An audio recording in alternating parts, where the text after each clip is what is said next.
Pala saint Thomas കോളേജിലെ NSS, NCC, naval, army യൂണിറ്റുകളുടെ നേതൃത്വത്തിൽ യോഗാ ദിനം ആചരിച്ചു.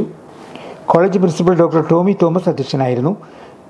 ദേശീയ യോഗ മെഡലിസ്റ്റും സോഷ്യൽ മീഡിയ ഇൻഫ്ലുവൻസറുമായ ഭാഗ്യലക്ഷ്മി ബാലകൃഷ്ണൻ യോഗാ ദിന സന്ദേശം നൽകി.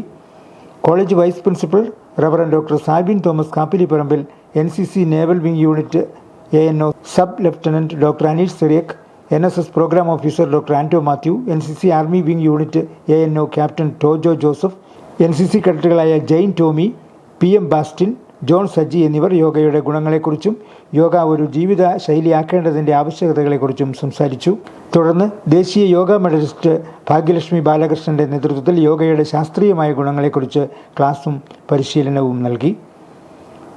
ശാരീരികാരോഗ്യം മെച്ചപ്പെടുത്താനും മാനസിക സംഘർഷം കുറയ്ക്കാനും ഏകാഗ്രതയും ആത്മവിശ്വാസവും വർദ്ധിപ്പിക്കാനും സ്വഭാവ വ്യക്തിത്വ രൂപീകരണത്തിനും യോഗ പരിശീലനം വിദ്യാർത്ഥികളെ സഹായിക്കുന്നുവെന്ന സന്ദേശം പങ്കുവയ്ക്കാൻ യോഗാദിന പരിപാടികൾ ലക്ഷ്യമിടുന്നു. കോളേജിലെ അധ്യാപകരുടെയും NCC, NSS അംഗങ്ങളുടെയും കോളേജിലെ 400-ലധികം വിദ്യാർത്ഥികളുടെയും സഹകരണത്തോടെയാണ് പ്രോഗ്രാം സംഘടിപ്പിച്ചത്.